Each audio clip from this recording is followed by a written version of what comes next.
จัดอันดับ Tier List Ranger ในร่าง 9 ดาวแม็กส่งท้ายปี 2025 ตั้งแต่ตัวแรกของตัวเกมอย่างบราวน์อนูบิสไล่มาเรื่อยๆ จนถึงณปัจจุบันในโคลาโบสปายแฟมิลี่เรนเจอร์ตัวไหนเก่งเรนเจอร์ตัวไหนอ่อนตัวไหนปั้น 9 ดาวแม็กได้และคุ้มค่ามากที่สุด สวัสดีครับ มาพบกับผมแมคคอนชาแนลอีกเช่นเคยครับผมในเกมลายเรนเจอร์นะครับ เติมถูกเติมไวปลอดภัยแน่นอนไม่มีชิ่งจัดเลยที่เจน้ำการค้าเพราะไม่ว่าแพ็คจะเล็กจะใหญ่หรือเกมไหนเจ๊น้ำรับเติมให้หมดพร้อมราคาโคตรถูกจ่ายสบายการันตีความน่าเชื่อถือด้วยบริการกว่า 8 ปีจะรอช้าอยู่ใหญ่คิดจะเติมนึกถึงเจ๊น้ำการค้าเท่านั้นมาครับหลังจากเข้าสู่เดือนโคราโบสปายแฟมิลี่เป็นระยะเวลากว่า 2 สัปดาห์ทุกๆคนเนี่ยน่าจะมีการเปิดกาชาและลองทดสอบใช้งานกันเป็นที่เรียบร้อยแล้วนั่นเองเนาะทีมน่าจะลงล็อกลงตัวกันไปแล้วผมได้ทำการอัปเดตทีมเมตาปัจจุบันล่าสุดกันไปตามลีกท็อปตำนานเป็นที่เรียบร้อยแล้วนั่นเองเนาะยกตัวอย่างเป็นกุ้นถั่วงอกจากท็อป 2 ตำนานนี้ก็ได้นั่นเองนะครับจะเห็นได้เลยว่ามีคู่เทพยอฟอร์เจอร์และอาเนียผสมลงเข้ามาด้วยและเป็นคอมโบหยุดเวลา 5 วินั่นเองเนาะส่วนรายละเอียดเบื้องลึกเบื้องหลังเกี่ยวกับเมตาปัจจุบันว่าจะต้องจัดทีมอะไรยังไงเนี่ยนะแยกไปดูอีก1คลิปได้เลยนั่นเองนะครับผมที่ทำไว้เรียบร้อยแล้วนั่นเองนะณวันนี้ครับผมถึงเวลาอันสมควรแล้วครับที่เราจะมาทำการจัดอันดับเทียร์ลิสต์โดยตารางเทียร์ลิสต์ของผมนะครับจะแบ่งออกเป็น6ระดับด้วยกันนั่นเองเนาะจะไม่แบ่งซอยย่อยไปมากกว่านี้นะครับเดี๋ยวจะงงเอาเนาะมีอันดับที่1ครับเป็นเทียร์ SS Meta ลำดับรองลงมาครับผมเป็นเทียร์ S บวกและ S ลบนั่นเองเนาะ2เทียร์นี้อยู่ในระดับใกล้เคียงกันเนาะแต่ที่ผมแบ่งออกเป็น2หมวดเนี่ยเพราะว่าให้เรารู้ว่าS บวกเนี่ยเป็นช้อยแรกๆนะครับสำหรับเรนเจอร์ที่มักจะหยิบมาประกอบในทีมใช้ก่อนนั่นเองนะครับถ้าในเทียร์ S บวกไม่มีค่อยมามองในเทียร์ S ลบนั่นเองนะครับและ2เทียร์ลิสต์นี้นะครับจะมีเงื่อนไขในการใช้งานเรนเจอร์บางอย่างทำให้มันขึ้นสู่เทียร์เมตาไม่ได้แต่ถ้าคุณผ่านเงื่อนไขเหล่านั้นมันสามารถกลับขึ้นเทียร์เมตาได้อยู่เสมอนั่นเองนะครับและจากนั้นตามด้วยเทียร์ระดับ A ใช้งานได้โอเคและเทียร์ระดับ B ลองลงมาครับเป็นเทียร์ที่พอจะยอมรับได้ในการใช้งานอยู่บ้างนั่นเองเนาะและเทียร์ระดับ C ครับเอาไปเก็บไม่ต้องหยิบมาใช้งานเลยจะดีกว่าซึ่งเรนเจอร์ตัวที่ผมนำมาจัดนี้ผมจะมองในร่าง 9 ดาวแม็กพรสวรรค์ตาถ้าหากตัวไหนมีนะครับแล้วก็ใส่เกียร์จัดหนักจัดเต็มทุกตัวนั่นเองนะครับหากใครปั้นไม่สุดหรือว่าเกียร์ไม่ถึงเนี่ยเทียร์มันอาจจะต่ำลงกว่านี้ก็ได้นั่นเองเนาะและที่สำคัญเลยนะครับผมจัดตารางเทียร์ลิสต์นี้สำหรับทุกคนนะครับผมไม่ได้อ้างอิงเฉพาะลีกตำนานอย่างเดียวนะครับดังนั้นทุกคนสามารถสบายใจได้เลยนะครับว่าเมื่อเช็คตารางเทียร์ลิสต์นี้เนี่ยมันจะเหมาะกับทุกลีกเลยนั่นเองนะครับเมื่อทำความเข้าใจตรงกันเรียบร้อยแล้วเรามาเริ่มจัดอันดับกันเลยดีกว่าครับตัวแรกครับผมบราวน์อนูบิสครับเรนเจอร์ตัวชนสายพลังท่าแสงที่ในปัจจุบันเนี่ยถามว่าถึกไหมมันยังคงมีความถึกสูงอยู่มากพอสมควรเลยเพียงแต่ว่า Ranger Damage ท่ามืดในปัจจุบันเนี่ยออกมาเยอะจนเกินไปและมีแต่ตัวเมตาทั้งนั้นเลยและทำให้ Ranger เหล่านี้เนี่ยไม่ได้เกิดเลยนั่นเองนะครับผมในยุคหลังๆมานี้แล้วก็ยิ่งมีระบบพรสวรรค์มาเนี่ยนะเมื่อเทียบกับ Ranger ยุคใหม่ๆแล้วเนี่ยสเตตัส Ranger พวกนี้ถือว่าน้อยกว่าพอสมควรเลยนั่นเองครับผมจึงให้ได้แค่เทียร์ระดับ A เท่านั้นลำดับถัดมาครับคู่เทพคุราโบฮัมมะบากิเอาเป็นบากิกันก่อนเลยละกันนะครับสำหรับตอนนี้คอมโบเพิ่มแร่ 1,000 หน่วยถามว่ายังใช้ได้ไหมก็ยังคงใช้งานได้อยู่ครับเพียงแต่ว่าในยุคที่มีระบบพรสวรรค์นี้อย่างที่บอกกันไปครับเซตัสเรนเจอร์ยุคใหม่มันสูงมากๆเนาะและเรนเจอร์ยุคเก่าๆที่ออกมานานมากแล้วเพราะว่าการโดนเนิร์ฟตามระยะเวลาที่ผ่านมานี่นะไม่ว่าจะเป็นความแม่นยำหรือว่าความถึกในตัวหรือแฝงหลบอะไรพวกนี้เนี่ยมันก็แทบจะไม่เหลือแล้วนั่นเองนะครับผมทำให้เจ้าบากินี้ผมยกให้อยู่ในเทียร์ระดับ B บวกนะครับแต่ขออนุญาตปัดขึ้นเป็นเทียร์ A แล้วกันผมจะไม่ซอยย่อยมี B บวกมี B ลบอะไรพวกนี้นั่นเองนะครับขอให้เข้าใจตรงกันจากการฝั่งนี้นั่นเองเนาะรวมกระทั่งถึงตัวของโอลิเวอร์ก็เช่นเดียวกันครับผมก็ขออนุญาตปัดลงมา B บวกเหมือนกันนั่นเองนะครับผมแต่ใส่ไว้ในช่อง A นะจากนั้นตามมาด้วยบอสผู้กำกับตัวนี้คงไม่ต้องพูดอะไรเยอะ C ตลอดการตลอดไปครับผมเดินก็ช้าดาเมจในปัจจุบันเนี่ยเทียบกับเรนเจอร์ใหม่ๆแล้วเรียกได้ว่าเบา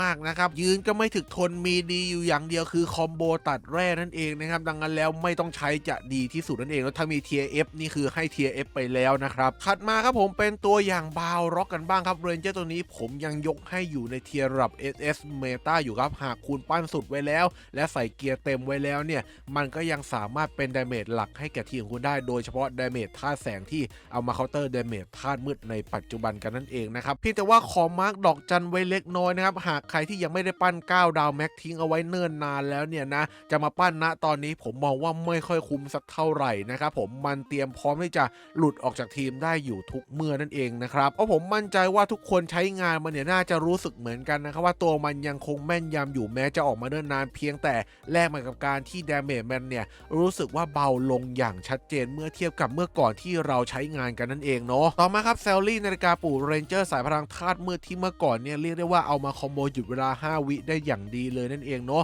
แต่ในยุคปัจจุบันเนี่ยอาจจะไม่ค่อยเวิร์กสักเท่าไหร่แล้วครับเพราะว่าออกมาเนิ่นนานแล้วสเตตัสเนี่ยเมื่อเทียบกับปัจจุบันก็ถือว่าไม่ได้สูงอะไรมากมายความถึกก็ลดลงพอสมควรแล้วนั่นเองเนาะแม้จะยังเอามาคอมโบหยุดเวลา5 วิที่เริ่มกลับมาเป็นเมตาในปัจจุบันได้แต่ถ้าจะให้ดีใช้เรนเจอร์ตัวอื่นจะดีกว่านั่นเองครับผมจึงจับมันอยู่ในแค่เทียร์ระดับ A เหมือนเดิมละกันเนาะผมจะไม่ยกขึ้นไปในเทียร์ระดับ S ลบนั่นเองนะครับเพราะว่าสุดท้ายแล้วเมตายืนไกลมันยังคงมีอยู่บ้างนั่นเองเนาะและไอ้เจ้าปู่เนี่ยมันบัฟวิ่งไวค่อนข้างที่จะเร็วครับส่งเพื่อนร่วมทีมไปเร็วจนเกินไปกองหลังเราอาจจะไม่ได้สร้างกลุ่มแล้วก็โดนยิงหายว่าไปเลยนั่นเองจากนั้นตามมาด้วยโคราโบรีซีโร่ครับผมคู่เทพเอมิเลียนและเจ้าเรมเนาะสำหรับเจ้าเรมนี่ผมมองว่ายังอยู่ในเทียร์เมตาอยู่นั่นเองครับเพราะว่าเป็นตัวป่วนเนาะไม่ว่าจะทางสกิลมูฟนะครับหรือว่าสกิลบัฟช่วยเพื่อนร่วมทีมได้เป็นอย่างดีเนาะและรวมกระทั่งถึงความสามารถในการใบ้ไหวพริบครับที่ปัจจุบันก็ยังคงเป็นดาเมจหลักให้กับทีมอยู่หลายๆทีมก็ยังคงใช้เรนเจอร์ไหวพริบค่อนข้างที่จะเยอะอยู่นั่นเองครับ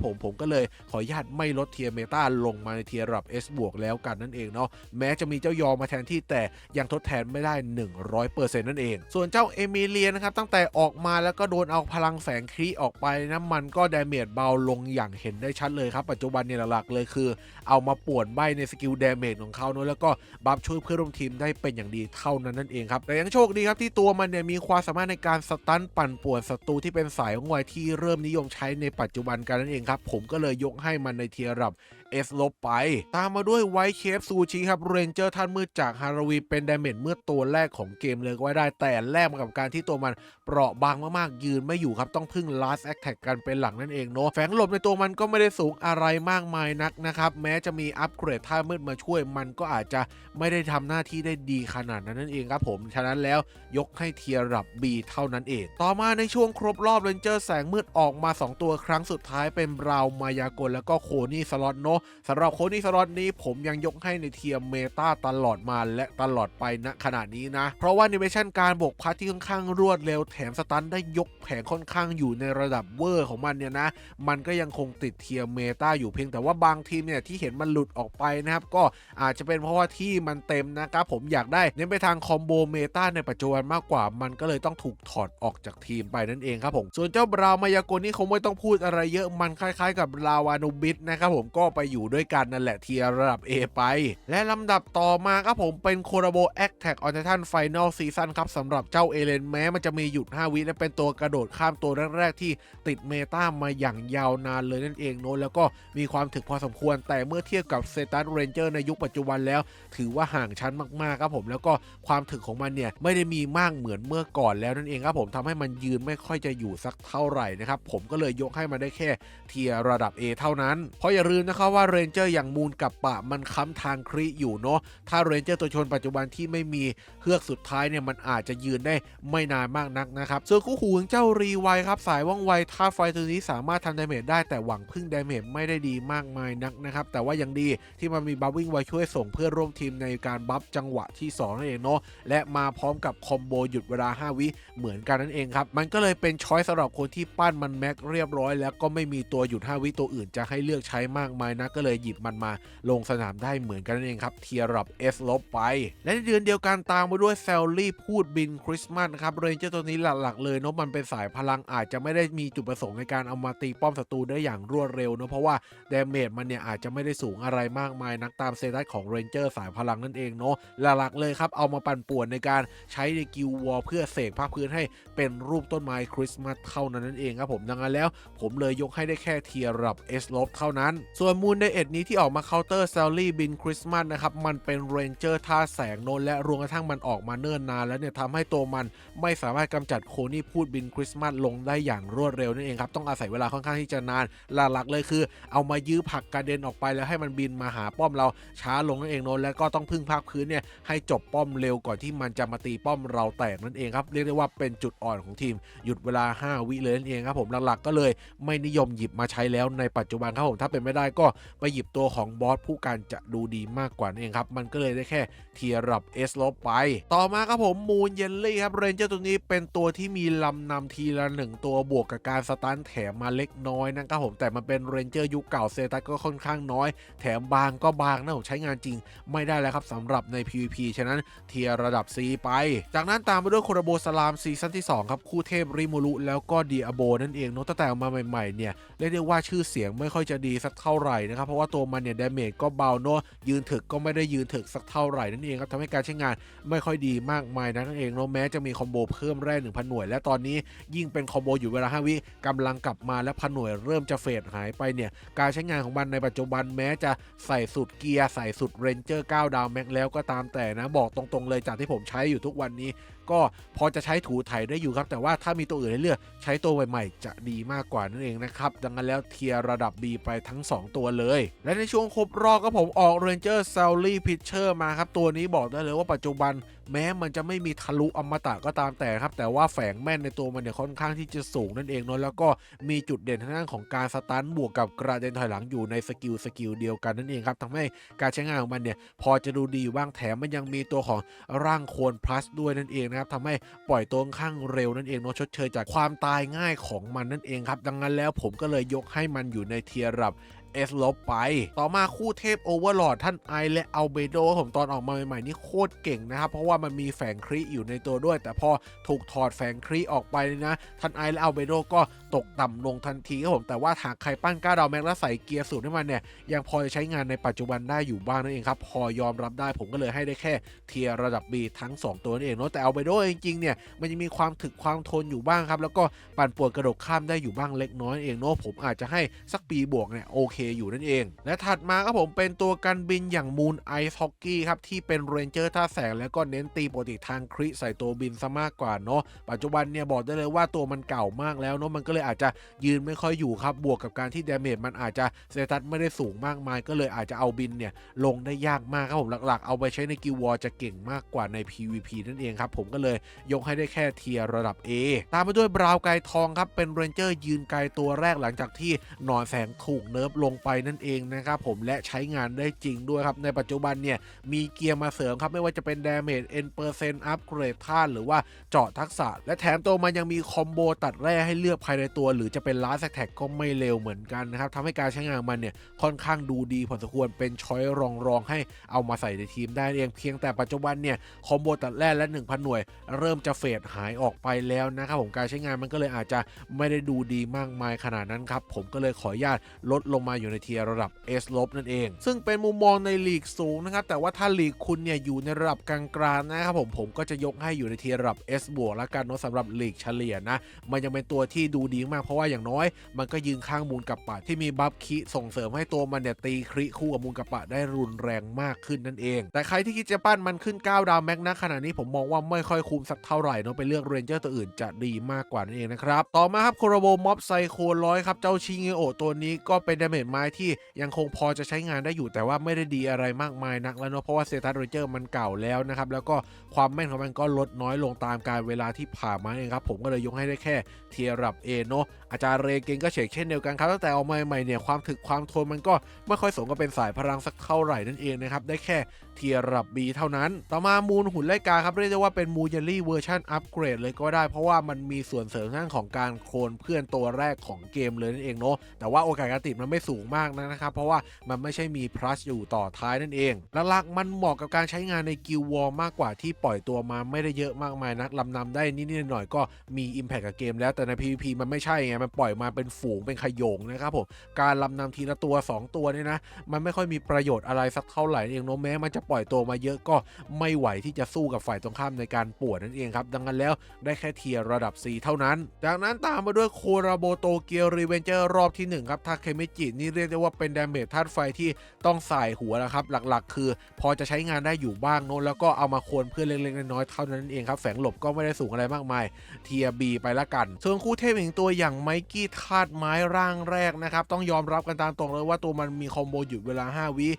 มีดีบัฟลดหลบศัตรูแถมมีบัฟรีเซ็ตสกิลดาเมจก็พอจะหวังพึ่งพาได้ถ้าเราปล่อยตัวมาเยอะมากเพียงพอนะครับทำให้ในปัจจุบันเนี่ยถ้าหากอยากจะหยิบมาใช้ผมว่าก็ไม่ได้แย่ซะทีเดียวครับผมเลยยกให้อยู่ในเทียร์ S ลบเหมือนกับเจ้ารีไวเลยนั่นเองลำดับต่อมาครับผมบราวอัศวินครับเรนเจอร์ตัวนี้ก็เหมือนกับอนุบิสแล้วก็บราวมายากลนั่นแหละเรียกได้ว่าไปกองอยู่รวมกันเลยแล้วกันครับสำหรับสายพลังธาตุแสงครับเทียร์ระดับ A ไปจากนั้นเป็นโคราโบมหาศึกคนชนเทพรอบที่2นะครับท่านชากะแล้วก็แจ็คเดอะริปเปอร์ตอนออกมาแรกๆนี่ดูห่วยแตกมากเลยนะครับจนกระทั่งตัวเกมบัฟมาเนี่ยในเดือนก็กลับมาติดเมตาทันทีแต่พอข้ามเดือนไปแฝงอะไรต่างๆถูกเอาออกไปเหมือนเดิมครับผมเท่ากับว่าปัจจุบันใช้งานได้ไม่ดีมากมายนะครับผมได้แค่เทียร์ระดับ B ไปทั้ง2ตัวเลยนั่นเองเนาะท่านชากะยืนใกล้ไปเป็นสายไหวพริบนะครับแล้วก็ตัวของแจ็คเดอะริปเปอร์เนี่ยลีลาการออกสกิลเยอะครับแถมดาเมจมันก็ไม่ได้รุนแรงอะไรมากด้วยครับได้แค่เทียร์ B ก็สูงมากพอแล้วล่ะถัดมาครับผมเรายมทูตครับจุดเด่นหลักของมันก็คือการวิ่งไปกินพื้นที่เพราะมันไม่มีสกิลบัฟหน้าป้อมนั่นเองเนาะแต่ในปัจจุบันเนี่ยมีเมตายืนไกลค้ำอยู่ครับการวิ่งเร็วเกินไปอาจจะทำให้ไม่ได้ดีมากนักเราเลยต้องประยุกต์ใช้ให้มันอยู่ในอีก1ทีมเองแล้วปล่อยช้าๆหน่อยนะครับจะได้กินที่ได้ไม่ได้ไกลมากมายนักอยู่ในขอบเขตที่เรายอมรับได้นะครับผมเพียงแต่ว่าปัจจุบันเนี่ยมีทั้งมูลกับปะดาเมจทางคีที่ตีทะลุบาเรียสมบูรณ์แบบนะครับรวมทั้งถึงมีจอทักษะมืดออกมาใหม่เสริมบอสมืดเข้าไปอีกครับบอกได้เลยว่าบาวยมาทูเนี่ยยืนไม่อยู่อย่างแน่นอนนั่นเองครับผมก็เลยขออนุญาตลดจากเทียร์ S ลบลงมาอยู่ในระดับ A บวกละกันนั่นเองเนาะแต่ว่าขออนุญาตปัดลงมาที่ A เลยละกันเนาะแต่ให้รู้ว่าอยู่ระหว่าง S ลบกับ A ละกันนะต่อมาครับผมโคราโบโคโนซึบะกันบ้างครับรอบนี้มี3ตัวเลยคู่เทพ2แล้วก็คู่รอง1นั่นเองเนาะเอาเจ้าออกควางก่อนครับหยุดเวลา5 วิคัมแบ็กกลับมาเป็นเมตาอีก1 ครั้งและมันก็ได้รับเลือกจากหลากหลายทีมอย่างมากเพราะว่าเป็นตัวที่มีร่างโคนคู่กับหยุดเวลา5 วิครับทำให้ติดได้ค่อนข้างดีแถมตัวมันเนี่ยยังยืนถึกยืนทนอยู่เหมือนเดิมนั่นเองนะครับรวมกันถึงมีสกิลปั่นป่วนการใบ้ศัตรูที่ค่อนข้างกว้างมากๆด้วยนั่นเองนะครับผมมันก็เลยอยู่ในเทียร์ระดับ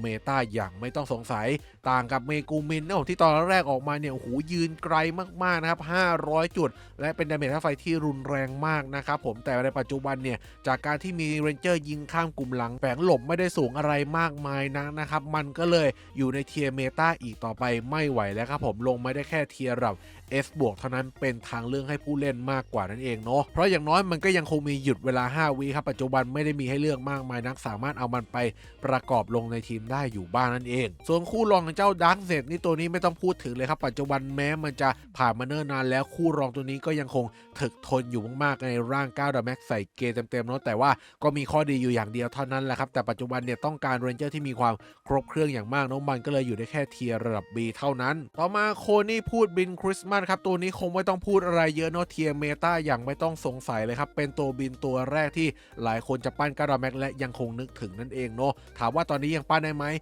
ยังคงปั้นได้และใช้งานได้ดีมากๆอยู่ไม่ต้องกลัวเรนเจอร์บินใหม่เลยก็ว่าได้ครับผมคิดว่าตัวใหม่ไม่น่าจะมาแทนที่เรนเจอร์ตัวนี้ได้นั่นเองส่วนตัวที่ออกมาเคาน์เตอร์มันนะครับนั่นคือบอสผู้การจากตอนแรกที่ไม่มีใครเหลียวแลเพราะว่าอัปเกรดธาตุมืดยังไม่แพร่หลายนะครับแต่ปัจจุบันนี้อัปเกรดธาตุมืดมีกันแทบจะทุกคนแล้วใส่ให้ตัวมันเนี่ยบอกเลยว่าเคาน์เตอร์บินดุได้เป็นอย่างดีเปรี้ยง2เปรี้ยงคือไปหวันครับผมไม่ว่าจะตีปกติหรือทางสกิลก็ตามแถมมันยังมีคอมโบความสามารถในการโคลนเพื่อนติดมาด้วยเองครับมันก็เลยอยู่ได้ในเทียร์ระดับเมตาจากนั้นตามไปด้วยโคราโบฟรีเรนนะครับผมเจ้าฟรีเรนตัวนี้บอกเลยว่ามีสกิลข้ามกลุ่มหลังไปในแมตช์ธาตุไฟที่ถือว่าหนักพอสมควรแถมยังมีสกิลบัฟที่เป็นบัฟรีเซ็ตช่วยเสริมทีมได้เป็นอย่างดีนั่นเองครับเพียงแต่ว่าความสามารถเนี่ยอาจจะไม่ได้ช่วยทีมอะไรสักเท่าไหร่เนาะบาเรียทักษะนะครับมันก็เลยอยู่ได้แค่เทียร์ระดับ A เท่านั้นต่างกับเจ้าเฟรุนคู่เทพอีก1ตัวที่ตัวเกมเนี่ยให้ติดแถมหน้าของสกิลปั่นป่วนสตันมาใน สกิลดาเมจด้วยนั่นเองเนาะแม้ดาเมจมันจะไม่ได้หนักอะไรมากมายแล้วในปัจจุบันเนี่ยแต่ก็ยังหยิบมาใช้งานได้ถือว่าครบเครื่องอยู่พอสมควรเนาะสกิลบัฟก็เป็นประโยชน์ให้แก่ทีมครับสำหรับเพิ่มพื้นที่การใช้ทักษะนั่นเองครับผมก็เลยยกให้เทียร์ระดับ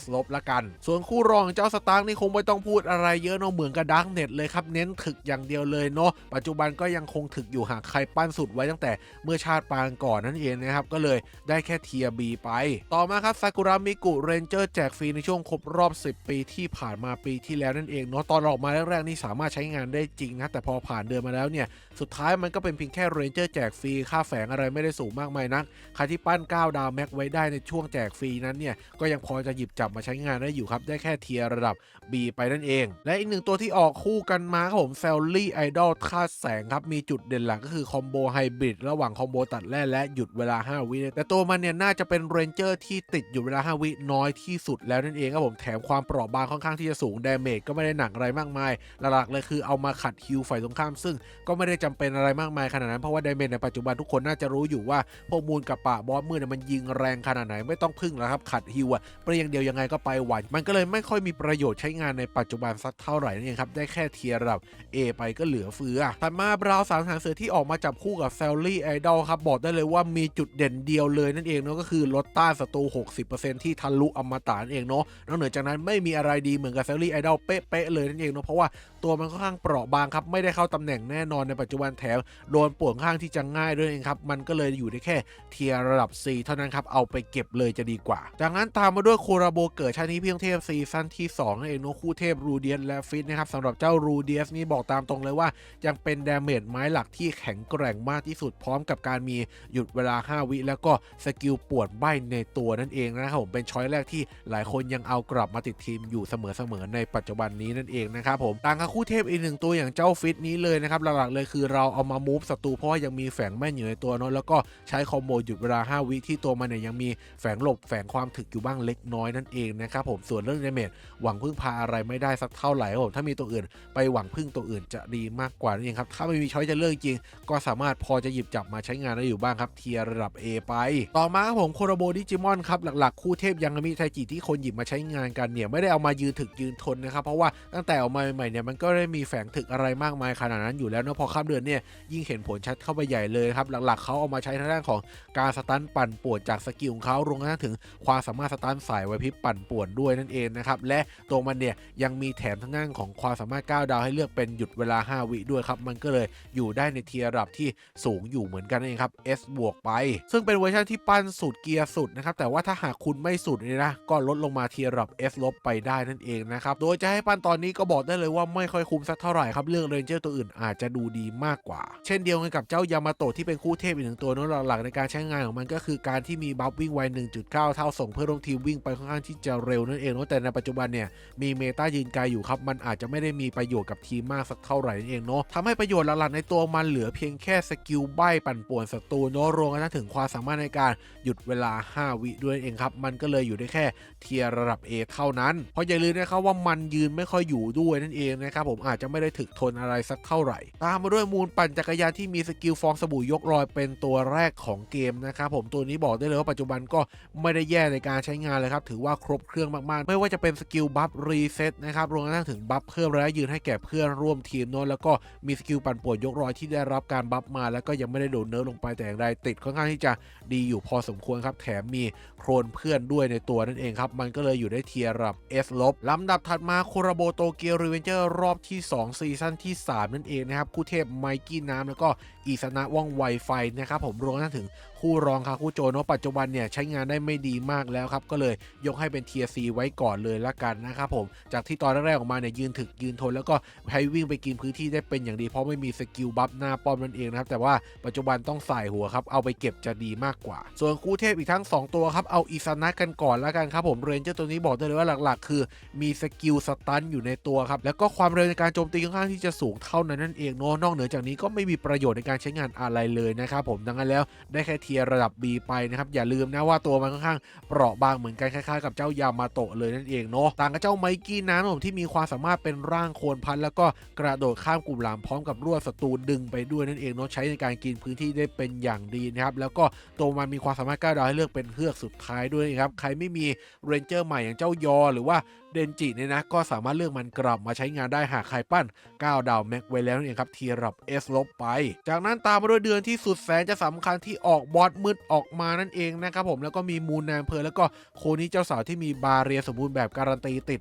100% เป็นระยะเวลากว่า7วินาทีนั่นเองเนาะแต่ปัจจุบันเนี่ยมีกับปะแล้วครับผม2ตัวนี้ไม่ได้เกิดแน่นอนครับผมก็เลยยกให้ได้แค่เทียร์ระดับ B นะครับผม2ตัวเลยนั่นเองเนาะแต่ว่าจากใจจริงเนี่ยผมจะลดลงไป C แล้วซะด้วยซ้ำเนาะแต่ว่าบางคนยังประยุกต์พอจะใช้งานได้อยู่ครับก็เลยขอสัก C บวกแล้วกันเนาะส่วนบอสมืดนอกกฎหมายเนี่ยเดือนนี้มีเจาะทักษะออกมาเสริมก็ทำให้ดาเมจของมันเนี่ยรุนแรงไปอีก1ระดับเลยนั่นเองนะครับผมและผมยังมองว่ามันเป็นเรนเจอร์ที่ค่อนข้างสำคัญครับเทียร์ระดับเมตาอย่างไม่ต้องสงสัยนั่นเองเนาะแม้ลีกท็อปตำนานเนี่ยเขาจะถอดออกในบางทีมนะครับเพราะว่าตัวมันเนี่ยโดนเนิร์ฟเรื่องความแม่นยำไปทุกคนเล่นเนี่ยน่าจะสังเกตเห็นนะครับว่าในช่วงระยะเวลาที่ผ่านมาเนี่ยตัวมันเนี่ยยิงไม่ค่อยจะโดนเท่าไหร่ส่วนใหญ่จะติดถุงเงินกันบนหัวแต่อาจจะยังไม่รู้สึกชัดเจนเหมือนกับในเดือนนี้ที่เราเห็นได้ชัดเลยว่ายิงไม่โดนค่อนข้างจะเยอะมากกว่ายิงโดนนั่นเองนะครับผมแต่ว่าผมก็ยังมองว่ามันเป็นตัวที่ทำดาเมจหลักให้กับทีมอยู่เหมือนกันนั่นเองครับผมก็เลยไม่ลดเทียร์ของมันลงมานั่นเองนะครับต่อมาครับผมเป็นโคราโบท่าสุดแก่งแห่งหน่วยป้องกันอสูรครับผมโคราโบคำสาปเดือน10ครับบอกได้เลยว่า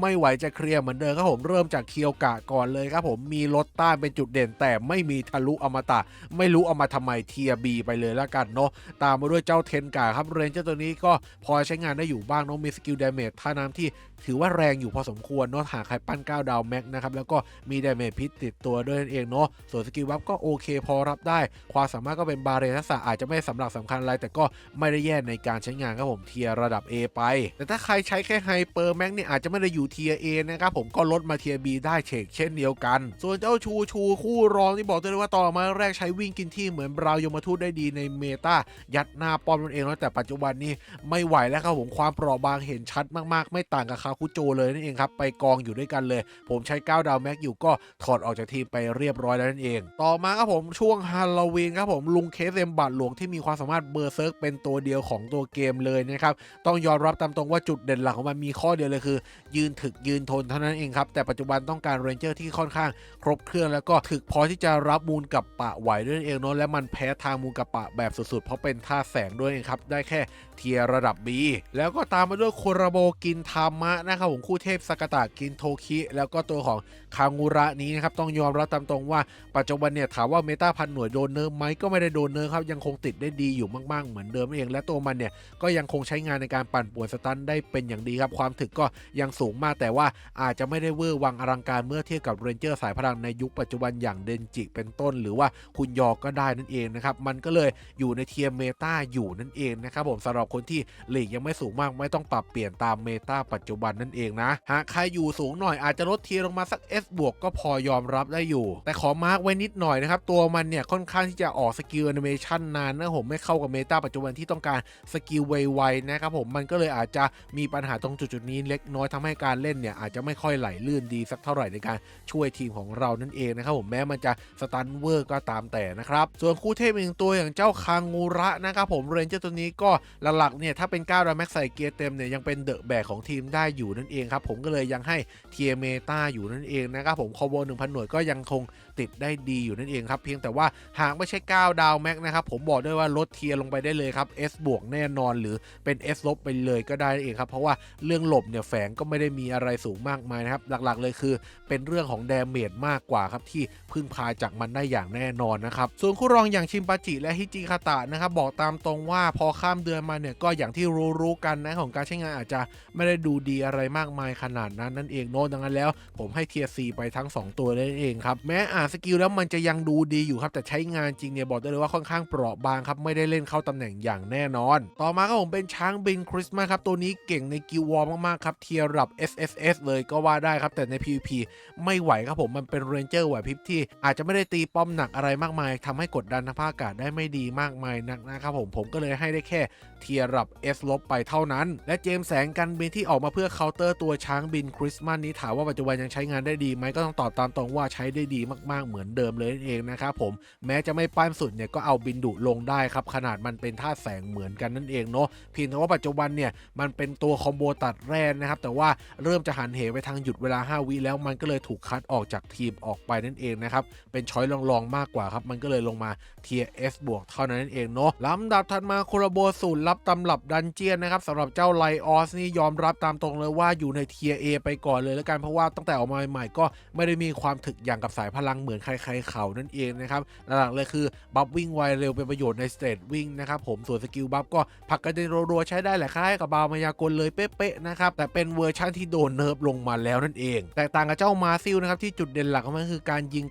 999จุดพร้อมกับสกิลใบปั่นป่วนศัตรูแล้วก็ลดระยะโจมตีของศัตรูดึงศัตรูมาตบกลางสี่แยกนั่นเองครับแม้ดาเมจมันจะไม่ได้หนักเท่ากับรูเดียสนะครับแต่ก็พอหวังพึ่งพาได้อยู่นั่นเองนะครับผมหลักๆมันมีแฝงหลบในตัวด้วยมันก็เลยยังพอยืนอยู่รอดช่วยทีมได้อยู่บ้างนั่นเองเนาะเพียงแต่ว่ามันมีสกิลที่ออกค่อนข้างที่จะช้านะครับผมไม่เข้ากับเมตาในปัจจุบันสักเท่าไหร่อย่างที่ตัวป่วนเนี่ยเริ่มเยอะมากขึ้นเนาะมีอาเนียมาเสริมอีกนะครับมันก็เลยอาจจะไม่ค่อยมีโอกาสได้เล่นเท่าไหร่ครับผมขออนุญาตลดเทียร์ลงมา S ลบเลยละกันส่วนคู่รองอย่างลุงหนวดเซนชีนะครับก็หลักๆเลยคือมีแต่ความถึกเหมือนกับดาร์กเน็ตและก็สตาร์กนั่นเองนะครับผมก็เลยยกให้เทียร์ B เหมือนกันไปนั่นเองเนาะเพราะว่าสเตตัสมันสูงเป็นพิเศษนะถัดมาผมบราวช้างครบรอบ11ปีครับสัญลักษณ์ประจำประเทศไทยเลยก็ว่าได้เนาะปัจจุบันเนี่ยก็ยังมีความถึกอยู่มากได้ปลดพรสวรรค์ด้วยทำให้สเตตัสเทียบเท่ากับเรนเจอร์ในยุคใหม่ๆพอจะได้อยู่เพียงแต่ว่าประโยชน์ของมันเนี่ยก็คือการที่ต้องวิ่งเข้าประชิดตัวศัตรูเพื่อออกสกิลในการกระเด็นปั่นป่วนศัตรูทุกๆ4วินั่นเองเนาะแต่ว่าปัจจุบันเนี่ยโอ้โห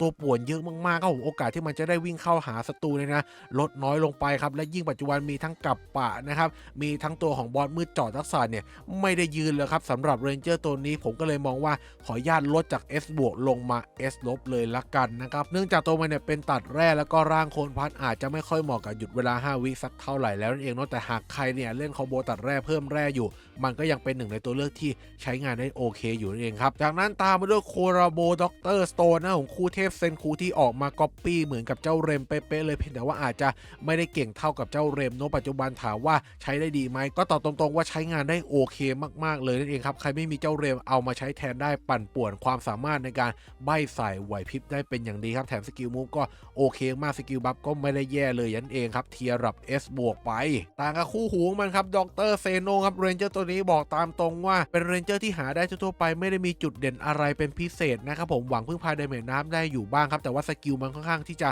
ออกช้านั่นเองนะครับผมก็เลยขออนุญาตลดเทียร์มันลงมาจาก A ลงมา B เลยนั่นเองแต่ว่าคงจะไม่ได้ B แบบเต็มตัวเนาะให้สัก B บวกไว้ละกันนะครับแต่ว่าขอใส่ไว้ในช่อง B นะตามมาด้วยเมดคาเฟ่ผมพี่หน่วงของเราครับเป็นตัวชนที่ถึกมากๆนะครับผมเหมือนกับโคลาโบเลยก็ว่าได้ครับแต่ว่ามีข้อดีข้อเดียวก็คือถึกอย่างเดียวครับก็เลยอยู่ B ไปโนเหมือนกับลุง KSM บาทหลวงนั่นเองนะครับแล้วก็ตัวของโคนี่เมดครับผมมีจุดเด่นหลักทางด้านของการซัมมอนตัวมันเองและตัวซัมมอนเนี่ยออกสกิลกระเด็นถอยหลังเหมือนกับร่างหลักได้นั่นเองนะผมทำให้จำนวนเนี่ยออกมาได้ค่อนข้างที่จะเยอะปั่นป่วนกระเด็นและรัวๆเพียงแต่ว่ามันยืนข้างกลุ่มหน้านะครับผมโอกาสที่มันจะได้เล่นค่อนข้างที่จะน้อยโดนปั่นป่วนค่อนข้างเยอะและคอมโบความสามารถก็เป็นตัวหนึ่งที่ยังไม่ได้ถูกบัฟขึ้นมาด้วยครับมันก็เลยได้แค่เทียร์ระดับ A ไปและถัดมาครับตามมาด้วยโคราโบโยซากุระแฟมิลี่ผมสำหรับเจ้าชิอองที่ต่อมาแรกดูดีและว้าวมากเพราะว่าสตันทุกระยะนั่นเองนะครับผมค่อนข้างข้ามหลังไกลเนาะแล้วก็ไดเมจท่าไฟหวังพึ่งพาได้ดูดีกว่าเมกูมินเยอะเลยแถมมีโคนเพื่อน plus ด้วยนั่นเองครับมันก็เลยอยู่ในเทียร์ระดับ S บวกเสมอมาเพียงแต่ว่าตัวมันเนี่ยออกสกิลค่อนข้างช้านะครับผมลีลาจัดกว่าจะได้ออกเนี่ยโดนป่วนในปัจจุบันอย่างพวกโสมหรือว่าตัวอื่นเนี่ยเล่นซะก่อนนะทำให้ไม่ค่อยได้ออกสกิลสักเท่าไหร่มันก็เลยลดลงมาเทียร์ S ลบไปเหมือนกับมาซิลนั่นเองส่วนคู่หูของมันอย่างเจ้าไทโยนะครับผมมองว่าเป็นดาเมจไม้ที่หวังพึ่งพาได้อยู่เพียงแต่ว่าตัวมันเนี่ยค่อนข้างเปราะบางพอสมควรเนาะแต่หากคนปั้น9ดาวแม็กไว้แล้วก็ใส่เกียร์เต็มๆเนี่ยการใช้งานมันก็ไม่ได้แย่ขนาดนั้นเนาะแถมมีโคนเพื่อนพัดช่วยเรียกเพื่อนออกมาเสริมภายในทีมอีกด้วยสกิลบัฟก็ดูดีดาเมจก็พอจะยอมรับได้อยู่ครับผมมันก็เลยอยู่ในเทียร์ระดับ S บวกไปเลยเช่นเดียวกันกับเจ้ารอนที่ออกตามกันมานะครับผมเป็นตัวฟองสบู่ตัวที่2ที่มีสกิลยกลอยน้องไม่นับตัวเอ็ดเวิร์ดเรือดำน้ำละกันนะครับเมื่อสกิลฟองสบู่ถูกบัฟขึ้นมาให้ติดได้ดีมากยิ่งขึ้นพร้อมกับตัวมันเนี่ยมีความสามารถในการปั่นป่วนกระเด็นถอยหลังสายว่องไวที่เริ่มเป็นเมตาในปัจจุบันแล้วเนี่ยนะบอกได้เลยโอกาสการติด 90% นั้นทำให้ตัวมันอยู่ในเทียร์ระดับ S บวกกันเลยทีเดียวซึ่งผมจะไม่ขยับขึ้นเทียร์เมตานะครับเพราะตัวมันมีเงื่อนไขในการใช้งานค่อนข้างหนักก็คือต้องปั้น9ดาวแม็กและใส่เกียร์เต็มเท่านั้นเนาะถ้าล่างอื่นนี่บอกได้เลยว่าใส่หัวครับอย่าใช้งานเลยจะดีมากกว่าตามมาด้วยโคราโบเชนซอแมนนะครับผมคู่เทพเดนจิแล้วก็พาวเวอร์นี่คงไม่ต้องพูดอะไรเยอะปัจจุบันผมยังมองว่ามันเป็นตัวเทียร์ระดับเมตาอยู่นั่นเองเนาะไม่ต้องสงสัยเลยครับเดนจิเป็นตัวชนที่ถึกทนมากเพราะสวรรค์ช่วยให้มันถึกมากยิ่งขึ้นแถมใช้วิ่งไปกินพื้นที่จังหวะที่2ได้เป็นอย่างดีเนาะแถมมันมีความสามารถ9ดาวให้เลือกเป็นเครื่องสุดท้ายเอามาเคาน์เตอร์กับปะรับดาเมจได้ด้วยนั่นเองครับแถมตัวมันยังกระโดดข้ามกลุ่มหลังไปรับดาเมจและลดระยะโจมตีของศัตรูได้เป็นอย่างดีอีกด้วยนั่นเองนะครับแต่ใครจะใช้งานมันเนี่ยแนะนำว่าภายในทีมควรจะต้องมีตัวปั่นป่วนเพิ่มด้วยนะครับผมไม่งั้นแล้วอาจจะเข้าเมตายืนไกลฝั่งตั้งรับได้นั่นเองเนาะและในส่วนของเจ้า Power นะครับยังเป็นตัวดาเมจสกิลที่รุนแรงมากๆเนาะแถมดาเมจทางคิเนี่ยพอมีกระปะมาเสริมก็ไม่ได้เบาเหมือนกันนั่นเองเนาะแต่ว่าก็ไม่ได้แรงมากมายขนาดนั้นเนาะเอามาเสริมดาเมจให้กับทีมได้เป็นอย่างดีแม้ทีมหลายๆทีมเนี่ยเขาจะเปลี่ยนเป็นหยุด5วิแล้วแต่ Power ก็ยังทิ้งไปไม่ได้ครับเป็นดาเมจหลักให้กับทีมอยู่ครับเทียร์เมตาไปส่วนคู่รองเจ้าอาคิเนี่ยตอนออกมาใหม่นี่สูงถึงเทียร์ระดับ A เลยนะครับเพราะว่ามันมีจุดเด่นทางด้านของการทำดาเมจข้ามกลุ่มหลังด้วยนั่นเองเนาะเพียงแต่ว่าสุดท้ายมันก็เป็นเซตัสของเรนเจอร์คู่รองครับผมพวกค่าแฝงอะไรต่างๆเมื่อข้ามเดินไปแล้วก็ถูกถอดออกไปบ้างเองครับมันก็เลยอาจจะไม่ได้อยู่ในเทียร์ระดับเดิมครับลดลงมาอยู่ในเทียร์ระดับ B ไปต่อมาครับผมบราวน์สมครบรอบ 11.5 ปีตัวนี้คงไม่ต้องพูดอะไรเยอะเนาะสกิลปั่นป่วนสตันนะครับแล้วก็บัฟส่งเพื่อนร่วมทีมกระโดดไปกลุ่มหน้ารับดาเมจแล้วก็กินระยะนะครับรวมทั้งถึงความสามารถโอกาสการติด 90% ในการปั่นป่วนใส่ไหวพริบกระเด็นถอยหลังนี่เป็นเอกลักษณ์ของมันเลยจริงๆครับรวมความป่วนอยู่ในตัวเดียวครับผมเทียร์เมตาอย่างไม่ต้องสงสัยครับแต่หากใครเอามาใช้เป็นตัวชนเนี่ยอาจจะไม่ได้ถึกมากนะครับผมมันไม่ค่อยสมกับสายพลังสักเท่าไหร่ต่อมาโคราโบกาเจลก็จากคู่เทพของเจ้ารูโรที่ออกมาสกิลเหมือนกับตัวของ Power เป๊ะๆเลยเพียงแต่เป็นธาตุน้ำเท่านั้นเองเนาะแต่มีข้อเสียต่างกับ Power คือตัวมันเนี่ยยืนใกล้กว่านะครับแล้วก็รวมทั้งถึงสกิลมันออกค่อนข้างที่จะช้าเนาะมันก็เลยอยู่ในเทียร์สูงมากไม่ได้เนาะแถมความสามารถคอมโบมันเนี่ยก็เป็นป่วนใบ้สายพลังเท่านั้นเองเนาะอาจจะไม่ได้มี Impact กับเกมอะไรมากมายนะครับผมก็เลยให้ได้แค่เทียร์ระดับ S ลบไปและคู่หูมันครับตัวอย่างเจ้า Engine เนี่ยตอนมาแรกดูไม่ดีเลยเพราะว่าแฝงแม่นไม่มีอยู่ในตัวเลยข้ามเดินมาก็ยังยิงไม่แม่นเหมือนเดิมนะครับผมหวังพึ่งดาเมจไม่ค่อยจะได้สักเท่าไหร่เรื่องรวบสตันเนี่ยให้เป็นผลพลอยได้กันแล้วกันเนาะเพียงแต่ว่าจุดเด่นหลักของมันก็คือความสามารถในการสตันสายไหวพริบนั่นเองครับผมเรียกได้ว่าเอามาทดแทนเรมได้เลยนั่นเองนะครับผมหากใครปั้นสุดปล่อยตัวเร็วเนี่ย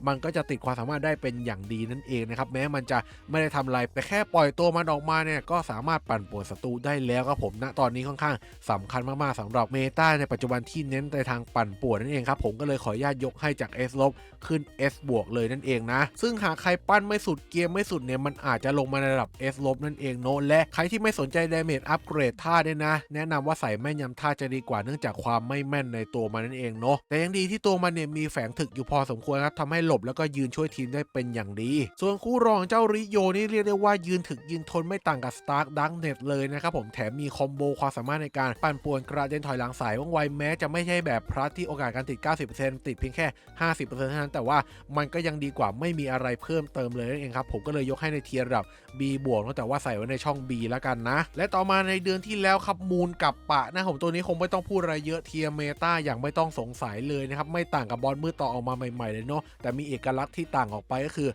มันสามารถตีปกติทางคริแรงเป็นพิเศษนั่นเองครับแล้วก็ตีเข้าทุกอย่างเพราะว่าความสามารถใหม่เจาะทะลุโล่ป้องกันซึ่งแม้แต่การใส่เกียร์ฟรีเนี่ยมันก็ยังแบกทีมขึ้นในลีกระดับเพชรได้สบายๆส่วนเรนเจอร์ปกติที่ออกมาพร้อมกันนั้นเนี่ยก็ถือว่าถึกอย่างเดียวอยู่เหมือนกันนอกเหนือจากนั้นก็อาจจะไม่ได้มีอะไรวิเศษวิโสสักเท่าไหร่นั่นเองครับผมก็เลยขออนุญาตยกให้เทียร์ระดับ B แล้วกันหลังข้ามเดือนบัฟเดือนหายไปเรียบร้อยแล้วนั่นเองและในที่สุดก็มาถึงปัจจุบันครับผมคู่เทพโคราโบสปายแฟมิลี่ครับผมอาเนียและยอฟอร์เจอร์ครับคอมโบหยุดเวลา5วิกลับมาตัวป่วนลำนำได้สูงสุดถึง4ตัวของเจ้าอาเนียนะครับรวมทั้งถึงเจ้ายอที่เป็น ตัวชนถึกทนมากๆครับผมมาพร้อมกับสกิลในการมูฟศัตรูเหมือนกับเจ้าเรมนี้นั้นเนี่ยก็เทียร์เมตาทั้ง2ตัวไปเลยละกันนะเป็นเรนเจอร์ที่หลายคนดูแข่งกันมากแต่ปัจจุบันเนี่ยโอ้โหหากันให้ควักนะครับส่วนคู่รองเจ้าบอลนี่บอกได้เลยว่าเดือนนี้นี่ไม่แย่นะครับสำหรับการใช้งานนะเพราะว่าแม้สเตตัสมันจะน้อยสำหรับคู่รองแต่ว่าค่าแฝงนี่มันสูงเหมือนคู่เทพเลยนั่นเองเนาะผมให้เทียร์ระดับ A เลยละกันนะครับส่วนเจ้ารอยฟอร์เจอร์นะเป็นสายของไวธาตุไฟที่เป็นตัวดาเมจหลักของในโคราโบนนี้เลยก็ว่าได้เพียงแต่มันไม่มีทะลุอมตะเนาะการใช้งานของมันก็เลยอาจจะไม่ได้ดูดีสักเท่าไหร่แถมตัวมันค่าแฝงก็ไม่ได้สูงอะไรมากมายครับสมกับเป็นคู่รองจริงๆครับผมแค่พอถูถ่ายใช้งานได้ครับเทียร์ B ไปก็เหลือเฟือแล้วล่ะนอกเหนือจากนี้เองเรนเจอร์ปกติตัวเก่าที่ยังพอใช้งานได้ก็จะมีตัวของเจสสิก้านางครับเทียร์ B เนาะเซรีสเลตเทียร์ B ครับคอมโบตัดแร่แล้วก็มีร่างโคลนได้ด้วยนะครับแล้วก็มีสตันติดตัวเป็นการปั่นป่วนศัตรูแล้วก็ตัวของบราวไฟในการคอมโบตัดแร่ได้อยู่นั่นเองนะครับซึ่ง9ดาวแม็กใส่เกียร์สุดเนี่ยบอกได้เลยว่ามันยังคงถึกทนพอสมควรเหมือนกันนะและปิดท้ายด้วย Ranger NFT นะครับผมนอกเหนือจากตัวของแชมเปญเมื่อที่อยู่ในทีระดับเมตาอย่างไม่ต้องสงสัยเลยตัวอื่นก็เอามาเก็บสะสมซะมากกว่าครับมีแค่พอใช้งานได้อยู่บ้างคือบอสเคนะครับผมมีเอ็ดเวิร์ดเรือดำน้ำนะครับบาวไฟนะครับผมแล้วก็บาวบาร์บีคิวนะครับดาวินชีนะครับแล้วก็ปิดท้ายด้วยเจสสิก้าอาร์เทนาเองเนาะส่วนตัวที่เหลือครับ TC ครับเอาไว้ตั้งโชว์อย่างเดียวดีกว่าใช้งานจริงไม่ได้เลยครับแม้คุณจะปั้นสุดใส่เกียร์สุดก็ไม่ไหวจะเคลียร์ในการใช้งานนั่นเองครับทำให้หน้าตาตารางทีที่ผมออกมาประมาณนี้นั่นเองซึ่งบางคนอาจจะงงว่าเรนเจอร์บางตัวมันหายไปไหนมันมีร่าง9ดาวไม่ใช่เหรอผมแค่เอาออกไปจากตารางเทลิสเนาะเพราะไม่รู้ว่าจะจัดไปทำไมหากมันใช้งานไม่ได้จริงนั่นเองและเรนเจอร์ที่ไม่มีร่าง9ดาวแต่ยังคงใช้งานได้ดีเนี่ยผมยกตัวอย่างเป็นเห็ดพิษนะครับผมให้อยู่ในทีระดับ A เลยเนาะเจม่วงก็เช่นเดียวกันครับผมให้อยู่ในทีระดับ A เหมือนเดิมนั่นเองเนาะแม้ตั้งรับมันอาจจะไม่ค่อยแข็งแกร่งสักเท่าไหร่แต่เป็นช่วงผีเข้านะถ้าช่วงผีออกนี่ก็ลงไป B อยู่เหมือนกันนะดาวินชีผมก็ให้เทียระดับ B เหมือนกันเนาะส่วนแซลลี่หมากลุกนี่ผมให้ S บวกเลยนะครับแถมด้วยบราวปลาฉลามอีก1ตัวละกันเนาะให้เทีย B ไปนะครับเพราะอย่างน้อยเนี่ยเอามาใช้เครื่องสุดท้ายการตัวของทางครีกับปะได้ก็ไม่แย่เหมือนกันสำหรับคนที่ไม่มีตัวชนจะใช้นั่นเองก็หวังว่าคลิปนี้เองเนี่ยจะเป็นประโยชน์ให้แก่เพื่อนๆในการนำไปประยุกต์ใช้กับการจัดทีมหรือว่าเลือกปั้นเรนเจอร์มาเสริมทีมในอนาคตกันนั่นเองนะครับผมและก่อนจากลาไปอย่าลืมกดไลค์กด Subscribe กดกระดิ่งแจ้งเตือนเป็นกำลังใจให้ช่องแมคโครนอนกันด้วยนั่นเองนะครับสำหรับวันนี้ก็ประมาณนี้ครับผมลาไปก่อนนะครับสวัสดีครับบ๊ายบาย